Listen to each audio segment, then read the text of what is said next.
Bonjour à tous et bienvenue sur ce webinaire Checkpoint au cours duquel nous allons parler de gestion du risque externe et gestion du risque externe notamment au travers la dernière acquisition du groupe Checkpoint, la solution Cyberint. Pour information, Cyberint est aujourd'hui déjà intégré au catalogue de solutions Checkpoint, notamment rebrandé sous le nom Infinity External Risk Management. Je suis Hugo Billière et je suis avant-vente chez Checkpoint et aujourd'hui je serai accompagné de Benjamin. Bonjour à tous, Benjamin Knopfler, avant-vente chez Checkpoint également, tout comme Hugo, et on va essayer de faire ça au mieux pour ce petit webinaire. Alors, cette présentation, ce webinaire va s'organiser autour de trois axes. Le premier, c'est d'abord faire un petit rappel sur ce que c'est que la surface d'exposition, à quoi ça correspond concrètement le risque externe. Et ensuite, on verra comment, au travers Cyberint, donc comme je disais tout à l'heure, Infinity External Risk Management, on vient répondre à ces besoins pour les organisations. Donc, notamment en expliquant au travers quatre petits chapitres les grandes fonctionnalités de la plateforme. Et puis enfin, on va essayer de rendre cette présentation interactive et de répondre à vos questions, aux questions que vous pourriez avoir tout au long de ce webinaire. Donc n'hésitez pas d'ores et déjà, depuis le canal Q&A, à nous poser vos questions et on fera de notre mieux pour répondre à un maximum de vos interrogations. On tentera dans tous les cas en fonction du timing. Très bien. Alors, je tenais à introduire ce besoin de protection en expliquant ce que c'est que la surface d'exposition.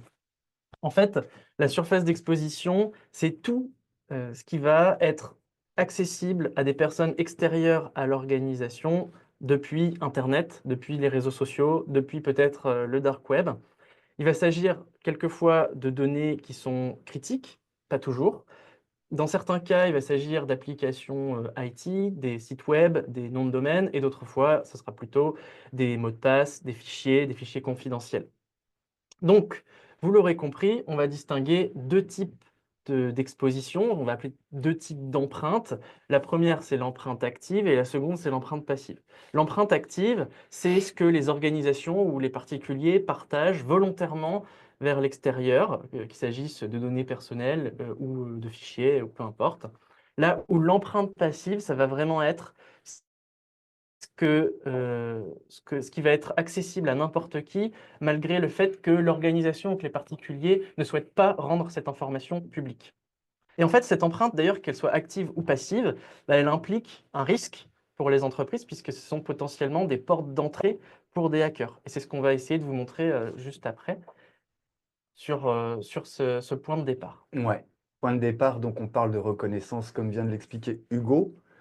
On va en fait se positionner sur le framework MITRE, qui doit être connu de vous tous, je pense, en tout cas je l'espère, et on va se mettre vraiment sur le premier bucket, qui est vraiment le bucket de reconnaissance. L'idée, c'est que tout ce qu'on a sur ce bucket, c'est, comme l'a dit Hugo, de la donnée publique, accessible à tout un chacun aujourd'hui, de manière plus ou moins simple, mais toutes ces données sont publiques. On ne va pas s'introduire dans les systèmes pour aller récupérer les informations dont on parle. On scanne la donnée publique et on va derrière aller consolider tout ça pour donner une vraie vision et une vraie plus-value sur l'utilisation de cette donnée-là. L'exposition, comme on le sait aujourd'hui, sujet d'actualité, on a de plus en plus de news de manière quasiment journalière sur les fuites de données. La fuite de données peut être dans un premier temps fuite de données personnelles. Là, sur l'exemple donné, par exemple, ici sur le slide que vous voyez, on parle d'une fuite de données qui vient d'Orange et SFR, il me semble, ou Free, où globalement, on se retrouve avec 16 millions de données, les données de 16 millions de Français dans la nature. Ça représente quand même beaucoup, beaucoup, beaucoup d'informations. Et ces données-là, aujourd'hui, sont d'ores et déjà réutilisées pour du spam, du phishing. On y reviendra un petit peu plus tard sur le comment, le pourquoi. On a tous déjà reçu un SMS plus ou moins personnalisé. Là, la nouvelle tendance, c'est le colis qui est trop gros, qui ne rentre pas dans la boîte. On reçoit maintenant des SMS totalement personnalisés avec nos noms, prénoms, adresses réelles, qui sont forcément du scam et des phishing. Tout ça résulte de ces fuites de données qui sont de plus en plus courantes. L'idée aujourd'hui, c'est de savoir même en tant que personne personnelle, utilisateur, vous, tout un chacun, vous avez la possibilité, au travers, là, je donne l'exemple du Have I Been Pwned, qui est un site assez connu, vous pouvez juste rentrer votre adresse mail personnelle et aller voir si vous faites partie des grosses fuites de données des dernières années. C'est très facile à faire et je vous invite à le faire. Comme autre chose, je vous invite tout à chacun à faire un petit peu d'ego search de temps en temps sur Google, qui vous donne déjà une première idée de votre empreinte publique numérique de façon personnelle. C'est un côté intéressant, je vous encourage à faire ça. Ça, c'est pour le côté personnel. Hugo, est-ce que tu as une idée pour la partie professionnelle? J'ai ma petite idée. Je pense que certains de nos spectateurs le voient déjà venir. Donc, effectivement, les particuliers sont la cible de fuite de données. À travers l'exemple de la fuite de données qui concerne Oracle Cloud, ce qu'on voulait montrer, c'est que les organisations, même si c'est évident, je pense, pour tout le monde, sont également la cible de ces fuites de données. Et au même titre que les particuliers veulent savoir lorsqu'ils sont victimes de fuites de données, bah, les entreprises souhaitent le savoir. Et elles souhaitent aller encore plus loin parce qu'elles veulent savoir est-ce que les données ont effectivement fuité lorsque des acteurs malveillants revendiquent des attaques? Mm. Elles veulent comprendre également de quel type de données il s'agit, comment la fuite de données a pu avoir lieu, et est-ce que cette donnée elle est réellement exploitable par des hackers? Finalement, l'objectif pour les organisations, c'est de rapidement réagir, trouver des remédiations qui sont cohérentes avec la fuite de données, pour mettre les moyens en face de la fuite de données. Et chez Checkpoint, suite à l'acquisition de Cyberint, on a justement la réponse à ces interrogations des organisations. Cette réponse, on va l'organiser là aujourd'hui dans notre webinaire autour de 4 piliers, 4 grandes fonctionnalités que vous voyez à l'écran, et on va les décrire une à une pour bien que vous compreniez à quels besoins spécifiques des organisations ça répond. Donc, le premier, c'est tout ce qu'on va appeler analyse de la surface d'attaque externe. Donc, à quoi est-ce que ça correspond? En fait, nous, chez Cyberint et chez Checkpoint, on va faire ce qu'on appelle un scan d'exposition et on va se positionner exactement comme le feraient des hackers. C'est-à-dire qu'on va lancer un scan sur les assets exposés sur l'extérieur, notamment sur Internet, par nos clients, et on va aller chercher 3 typologies d'éléments. Le premier, ce sont les mires d'authentification. C'est encore mieux, évidemment, si on trouve des mires d'authentification pour des accès administrateurs à des outils, et encore mieux par-dessus si on trouve des accès à des interfaces d'administration de produits de sécurité. Le second type d'assets qu'on va aller chercher sont les espaces cloud qui sont ouverts, qui sont configurés de façon publique et qui donc peuvent être accédés par n'importe qui sans nécessité de s'authentifier auprès de ces espaces cloud.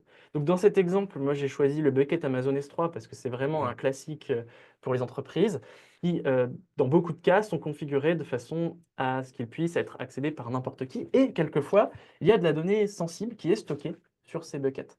Le deuxième exemple auquel je pense pour ces espaces qui seraient ouverts, c'est tout ce qui va être application de partage de code.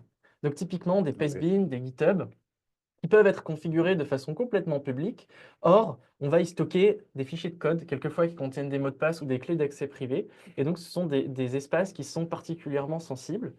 Et pourtant, eh bien, on voit encore que ce sont des espaces qui peuvent être publics.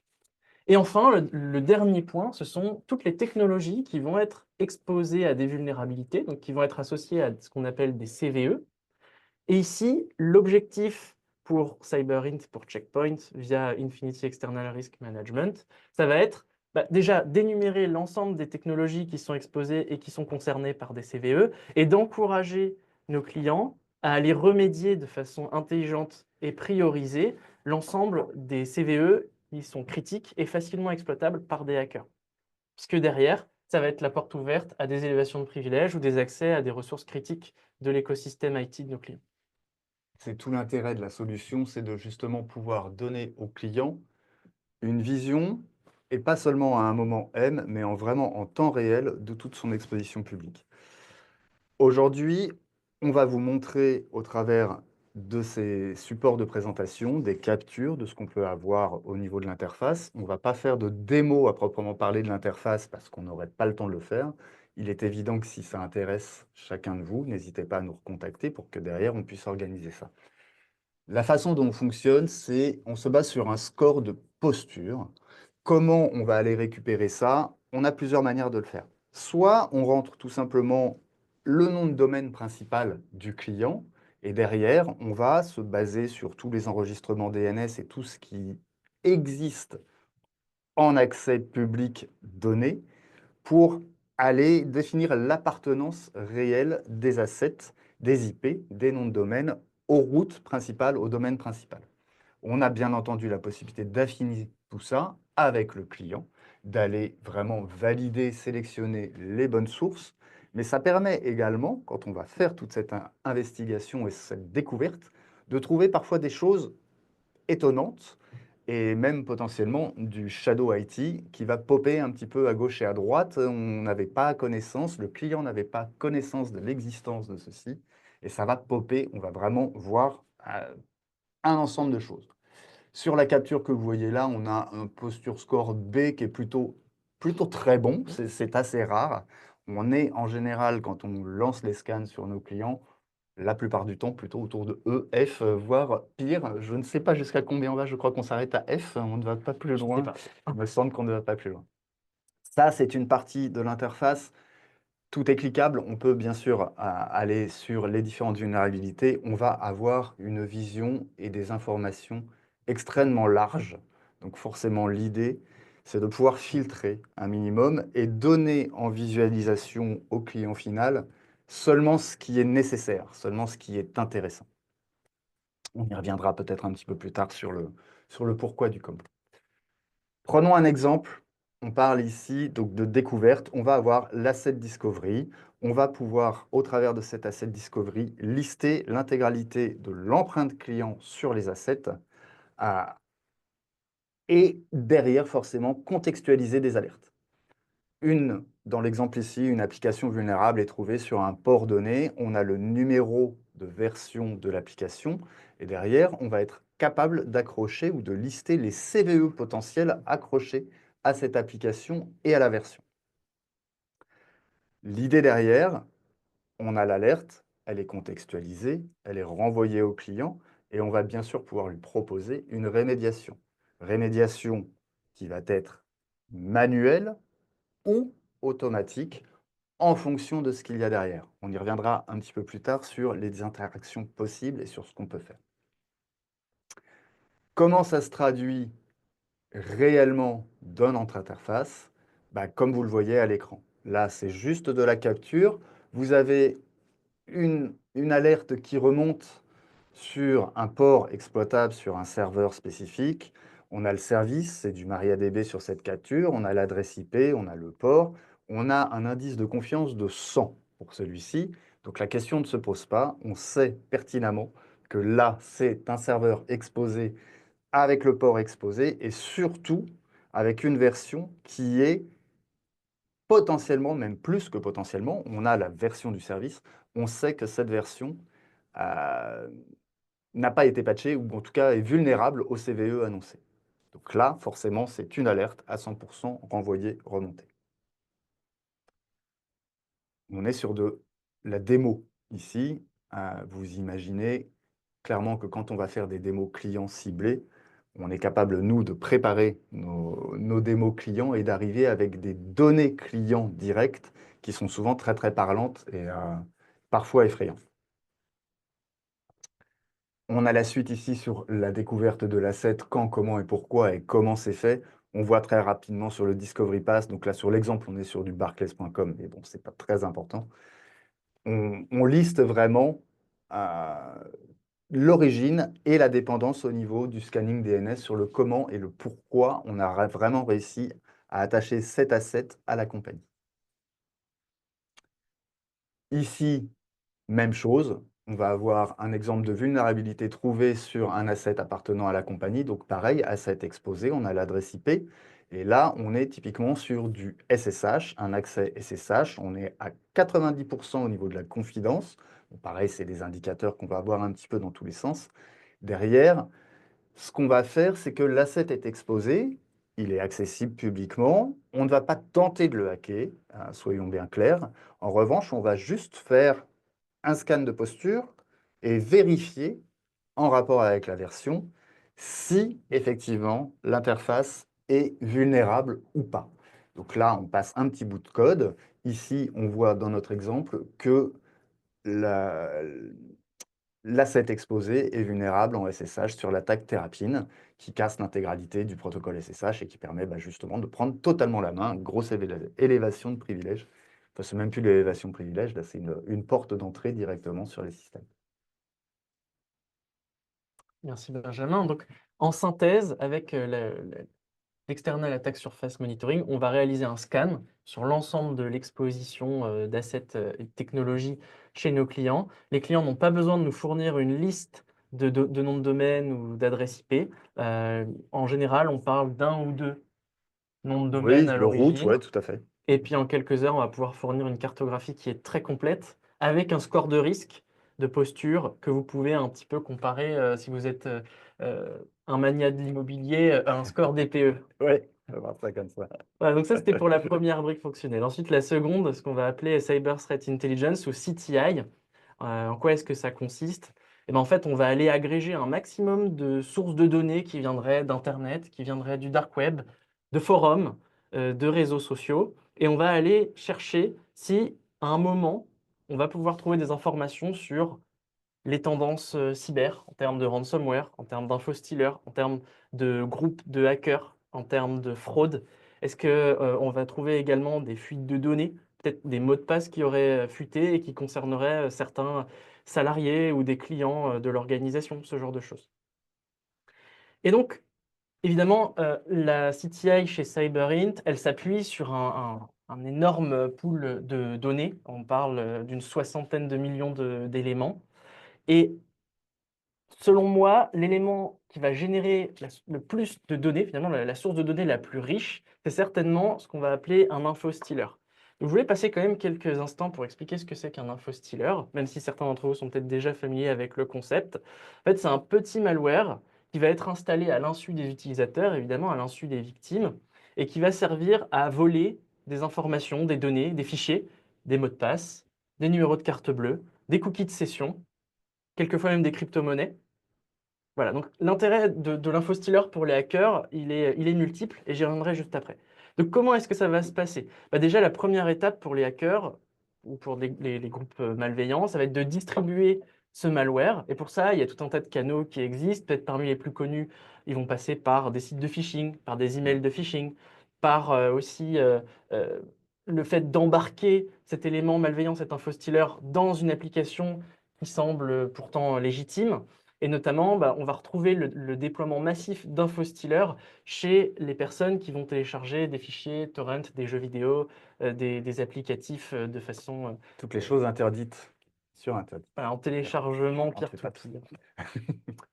Ensuite, la deuxième étape, c'est une étape qui est assez passive. À partir du moment où l'infostealer, donc le logiciel, est déployé sur les postes, qu'il s'agisse de postes de travail ou de postes personnels, hein, et ben, il va pouvoir commencer à récolter toutes ces informations, peut-être les remonter vers des serveurs command and control, et à partir de là, eh ben, les hackers vont pouvoir aller exploiter cette information qui a de la valeur à leurs yeux. Alors, le premier moyen pour l'exploiter, de façon un peu basique, bah, c'est utiliser les mots de passe, utiliser les numéros de carte bleue pour leurs propres usages. Et le deuxième moyen, qui est peut-être le plus répandu, ça consiste à revendre cette information qui a de la valeur, notamment sur des marketplaces du dark web. Ici, je vous ai mis deux captures d'écran de marketplace qui sont connues. La donnée, elle est en général vendue de façon massive, mais on peut aussi la retrouver vendue à l'unité. Alors, c'est peut-être un petit peu petit, mais en tous les cas, c'est ce que j'ai souhaité illustrer dans cette capture d'écran à gauche en haut. Pourquoi est-ce qu'on voit depuis 2 ans ces infostealers se démocratiser? En fait, ça va avec tout ce qui est malware as a service. Et on va voir l'émergence, un peu au même titre que les ransomware as a service existent, de l'infostealer as a service. C'est-à-dire que pour des gens qui n'ont pas les capacités de développer leurs propres infostealers, ils vont avoir la possibilité de payer via des souscriptions, hein, donc des abonnements mensuels ou annuels, la consommation de services infostealers qu'ils n'auront plus après qu'à les déployer chez leurs victimes. Et notamment, un des infostealers qu'on voit le plus aujourd'hui, ce serait certainement celui que vous voyez ici à gauche de la Redline. capture d'écran, Redline. Tout à fait. Donc, même chose en pratique, comment CyberInt Checkpoint va aller collecter tout ça? De la manière la plus simple possible, en allant, effectivement, comme l'a dit Hugo au préalable, récupérer les infos, scanner toutes les infos liées aux assets, bien entendu, de la compagnie. Donc, techniquement, derrière, on a bien entendu tout le data lake existant, avec déjà les informations pertinentes déjà indexées, mais on va bien sûr affiner tout ça en fonction du client à chaque fois. Donc, c'est totalement personnalisé, ciblé. On va vraiment aller chercher la donnée client qui nous intéresse. Une fois tout ça collecté, même chose, on va pouvoir gérer des alertes, contextualiser tout ça dans le cadre client, encore une fois avec un score, un niveau de confidentialité donné qui va permettre de remonter l'information pour aller le traiter. Ici, sur l'exemple que vous allez voir juste après, on prend, et derrière, bien entendu, aller faire la rémédiation, c'est évident. On prend ici l'exemple d'une machine d'un employé qui a été infectée par un malware. Typiquement, ce dont Hugo parlait juste avant, et c'est quelque chose qui malheureusement existe énormément. Derrière, on a le host infecté. On renvoie cette alerte avec l'adresse IP du host au moment où l'alerte est remontée. Ici, pareil, on a un score indicateur à 100, c'est-à-dire qu'on est sûr que c'est une machine de l'employé de la compagnie qui est infectée. Derrière, ce truc-là se traduit, en fait, que ce soit sur un ordinateur lié à la compagnie ou même un ordinateur personnel, on va se retrouver avec des identifiants, avec beaucoup de choses dans la nature. Ici, sur ce slide, on voit par exemple que c'est de la vraie donnée client pour celui-ci. On voit que l'ordinateur utilisé était un Windows 11 famille, donc un ordinateur personnel. L'utilisateur a utilisé le webmail de sa compagnie, de son entreprise, sur son ordinateur personnel. Il a enregistré tout ça dans son navigateur. Il s'est fait infecter par un malware. C'est remonté. C'est disponible. Le CRED est dispo avec le user password. Alors, petit commentaire Vas-y, je t'en sur ce prie. slide précédent. J'ai de grandes raisons de penser qu'il s'agit d'un infostealer qui viendrait de téléchargement via torrent. Oui, absolument, absolument, puisqu'on le voyait sur le restant de la capture. Tu as totalement raison. Ici, pour la suite, ça, c'est ce qu'on va avoir, nous, au niveau de l'interface, sur toutes les données potentielles liées à cette alerte. C'est-à-dire qu'on a des captures d'écran potentielles prises en temps réel sur la machine, sur le système infecté. On a les logs totales, complets, tout ça, qui ont été récupérés. C'est des données, encore une fois, publiques, accessibles sur le dark web, mais qui font froid dans le dos. Quand on prend le temps d'aller zoomer un petit peu ou d'aller regarder ce qu'on va voir ici, le malware, il a pris simplement, il a envoyé l'intégralité de tous les mots de passe enregistrés dans le navigateur Edge. Cette partie-là est vraiment effrayante quand on le voit en vrai. On le sait hein, que ça existe, on n'apprend rien à personne, mais quand on voit réellement les vraies données clients, ça, c'est vraiment effrayant. On voit que globalement, malgré toutes les campagnes de sensibilisation, la plupart des gens continuent à utiliser des mots de passe extrêmement faibles, que les gens réutilisent des mots de passe pour X services, et ça, c'est extrêmement dangereux. Forcément, on le voit, on lève l'alerte. La première des choses à faire va être, pour la rémédiation, d'aller pousser du changement de mot de passe. Tout ça peut être automatisé ou pas, en fonction de l'intégration qu'on a. Mais voilà, l'idée, c'est vraiment d'avoir cette info directe. Ici, on parle d'identifiants employés. Ça peut être également des identifiants clients pour des compagnies qui sont en B2C, par exemple.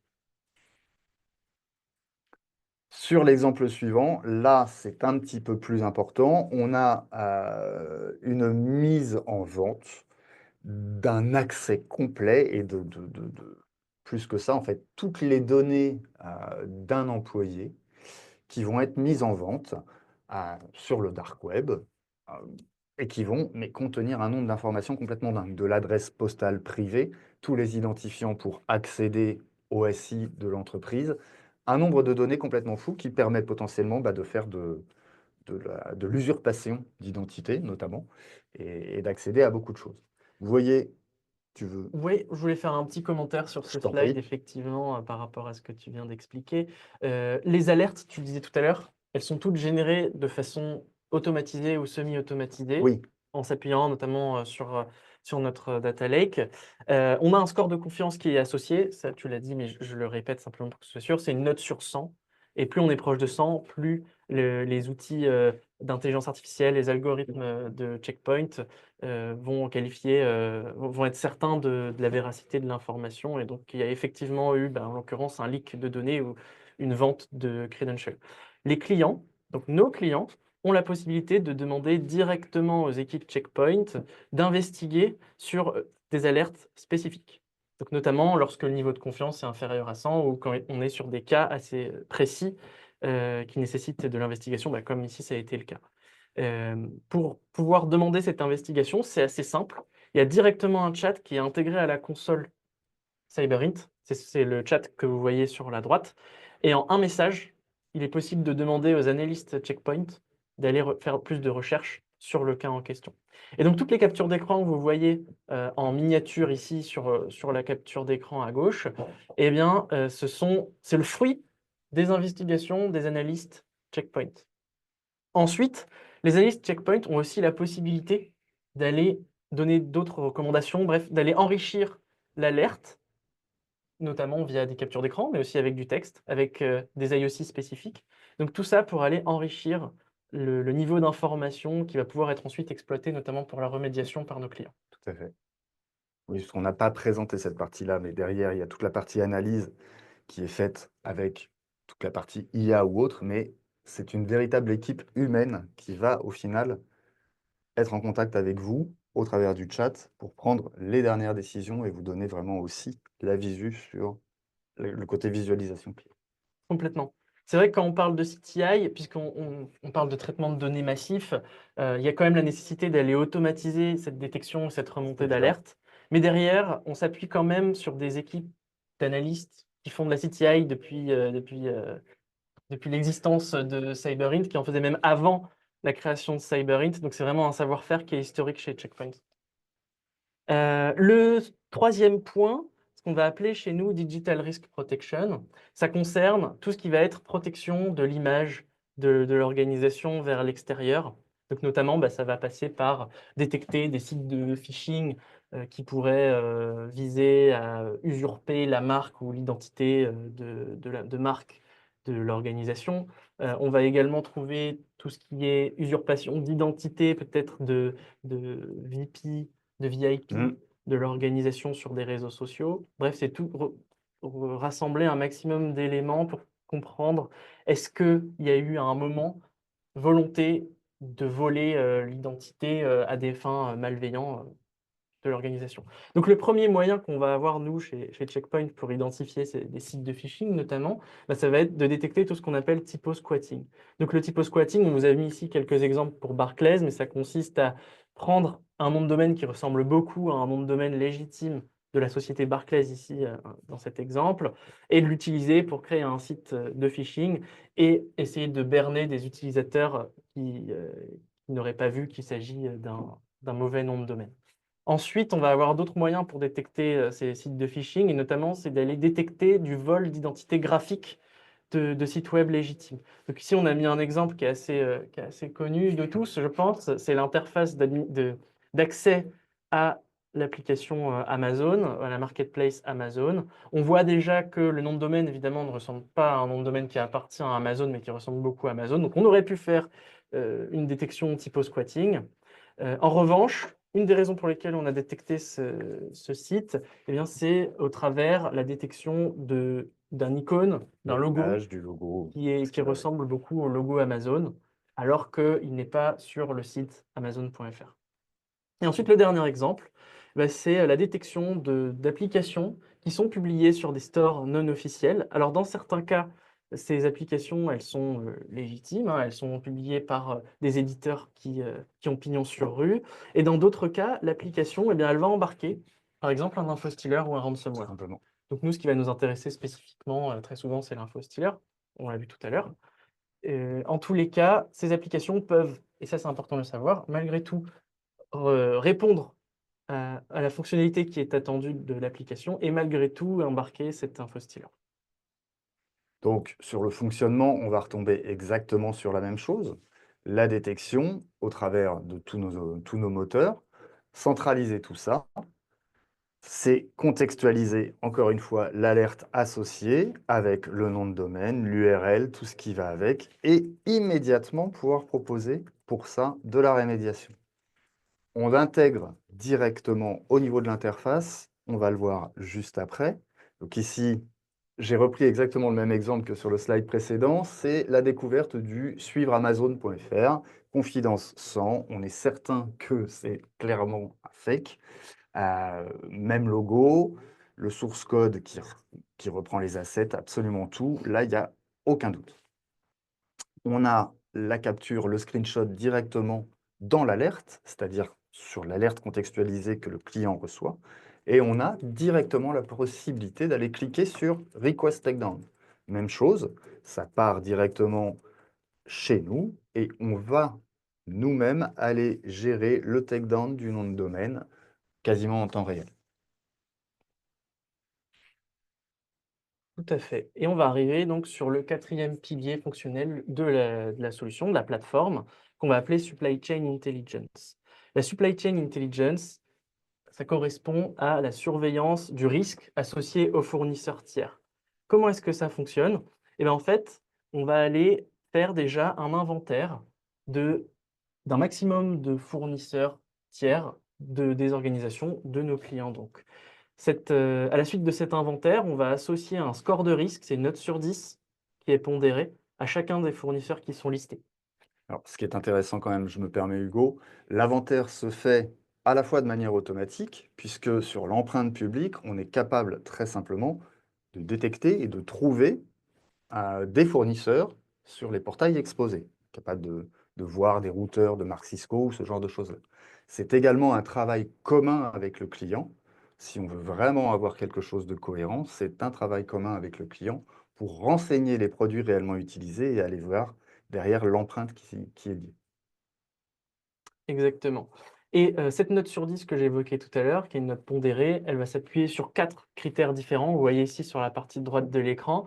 Le premier critère, qui ici est de 9,5, c'est l'historique des attaques sur le fournisseur en question. Avec à chaque fois, vous voyez, il y a un petit lien 4 évidences. Donc la justification, où on va vous indiquer via des articles sur Internet, des articles de journaux, quelles attaques ont eu lieu récemment. Le deuxième critère, c'est le niveau de ciblage. On sait très bien aujourd'hui qu'il y a des fournisseurs qui sont bien plus ciblés que d'autres, de par leur taille, de par leur activité, de par leur positionnement géographique. Et ensuite, les deux derniers critères, donc le niveau d'exposition et ce qu'on va appeler, nous, le score d'hygiène, donc la mise en place de bonnes pratiques chez les fournisseurs, ça correspond en réalité à un scan que nous, on va aller faire sur les domaines, sur les noms de domaines, sur les adresses IP de ces fournisseurs tiers. Donc, avec ce score, on va pouvoir, dès qu'on a une évolution de ce score et donc on va détecter potentiellement une évolution du risque associé à ce fournisseur, on envoie une alerte dans la console d'alerte de la plateforme. Typiquement, on refait la même chose.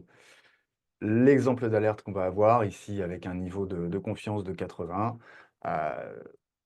c'est assez simple. Là, on est sur du Cisco. On sait que le client utilise du Cisco. On est certain que c'est là. Donc, on lui remonte une alerte. Attention, là, sur celui-ci, on a le Cisco. Donc, derrière, on est capable aussi donc, de le refaire exactement comme l'ASM. Les choses peuvent se recouper, d'aller spécifier l'équipement avec le problème qui doit être mis à jour pour faire derrière toute la rémédiation. Donc, on parlait un petit peu de toutes ces alertes centralisées. Globalement, voilà à quoi ça peut ressembler au niveau de l'interface. Alors forcément, ça donne beaucoup de choses. Il y a du filtre qui est fait. On en parlait avec Hugo tout à l'heure.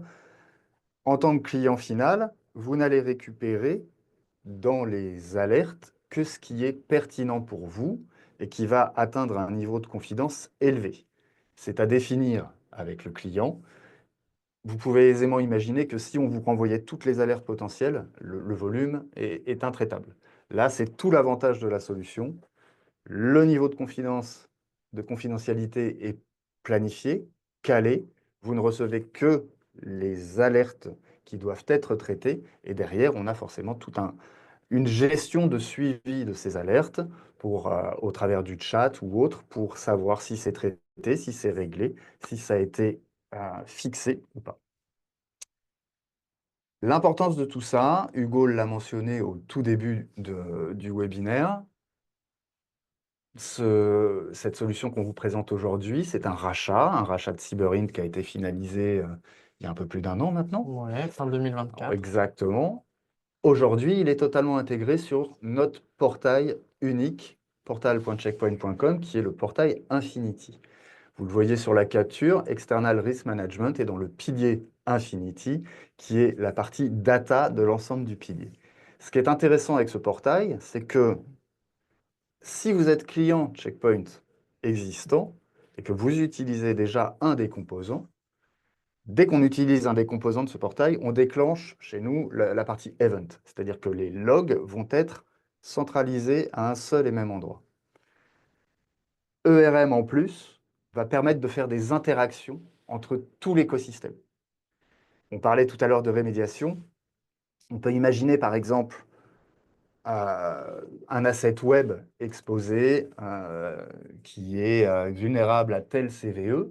Si dans la picture, on sait que cet asset est derrière un firewall checkpoint, par exemple, on va être capable de mettre un bouton directement de rémédiation par le client pour aller activer la protection IPS qui va protéger de cette CVE. On fait du virtual patching en temps réel. On peut même l'automatiser. Derrière, on a Playblocks, qui est un composant qui peut un peu s'apparenter chez nous à du ifs and then else, IFTT. C'est totalement ça, un ordonnanceur qui va nous permettre de gérer toutes les interactions possibles, à la fois avec les produits de notre portail, mais également avec des produits tiers.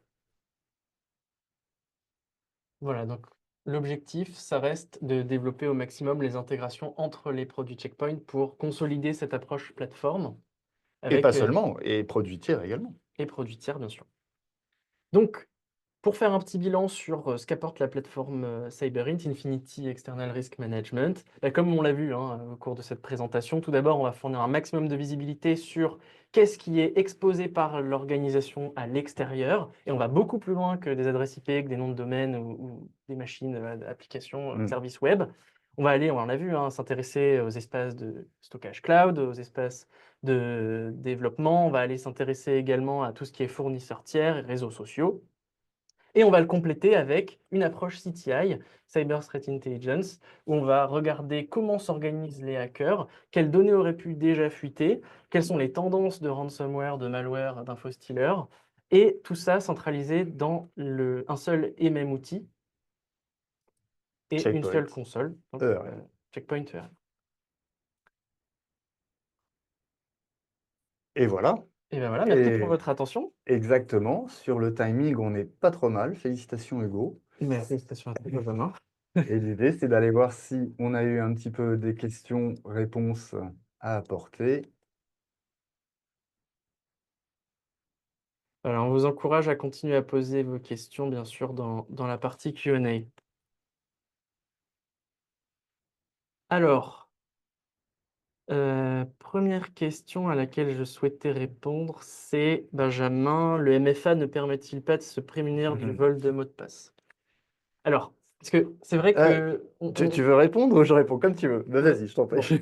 depuis le début de la présentation, on parle de vol de mot de passe, de fuite Ouais. de mot de passe, de fuite de données.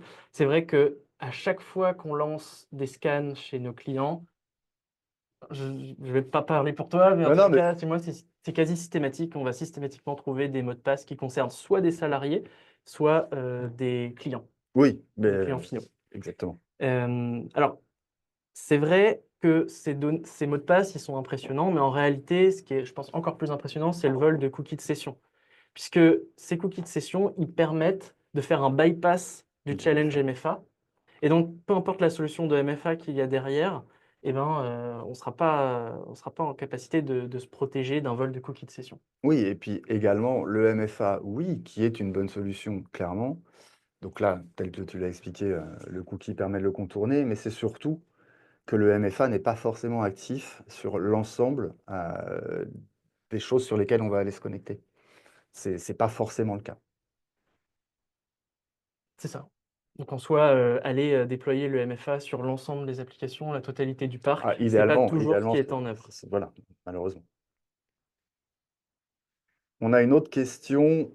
Euh, Avez-vous des SLA pour les takedowns sur les sites de phishing? Oui. Oui, on en a. Alors, c'est pas tout à fait des SLA. On peut pas, en fait, on n'a pas la capacité, nous, de s'engager Oui, puisque sur une durée de ça dépend de la résolution. géolocalisation du pays aussi, Ça forcément. dépend aussi du fournisseur. Exactement. Mais on est quand même capable de fournir une fourchette de temps de résolution Voilà, pour on a les des clients. statistiques Ouais, tout à fait. qu'on est totalement en capacité de vous partager, donc on pourra peut-être re-rentrer sur ce sujet-là, rediscuter de ça dans un second temps, mais effectivement, on a des statistiques qui sont assez impressionnantes. On a une autre question. Je ne sais pas si tu as la réponse sur ça. Est-ce que cette solution existe en MSSP? Donc, je sais qu'aujourd'hui, il y a des discussions effectivement qui sont en cours Tout à fait. avec des fournisseurs MSSP. Absolument. C'est le gros développement du moment. Pouvez-vous acheter sur le dark web? Oui, bien sûr.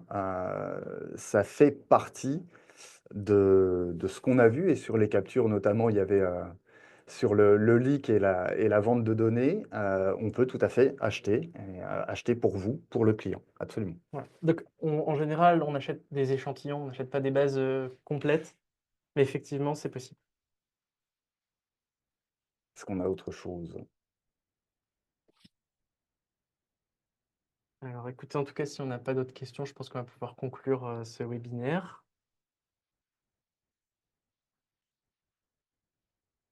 Attends, j'ai quelque chose qui est apparu dans le chat. Peut-on chercher les fichiers? Euh, Alors, je vais essayer d'interpréter la question. Donc, dans l'interface, on a la possibilité, bien sûr, quand on remonte, nous, les alertes, les logs, enfin, l'ensemble, d'aller récupérer directement les fichiers. Tout est grabé, tout est récupéré quand c'est de l'info publique qui n'est pas à vendre. Donc, quand c'est de l'info qui a été diffusée avec la liste de mots de passe, on a directement accès effectivement au log, qui peut d'ailleurs être relativement effrayant, comme on en parlait tout à l'heure. Ouais. Et on peut faire une recherche par mots-clés sur des fichiers Absolument, spécifiques si on sait ce qu'on recherche. absolument. Bon, Hugo, je vois l'heure. Je Très bien, pense qu'on était bien. parfait. On va conclure. Merci à toutes et à tous d'avoir été présents pour ce webinaire, en espérant que ça vous a plu, que ça a convenu à vos attentes. Et à bientôt, À tout bientôt, simplement. merci. Au revoir. Merci.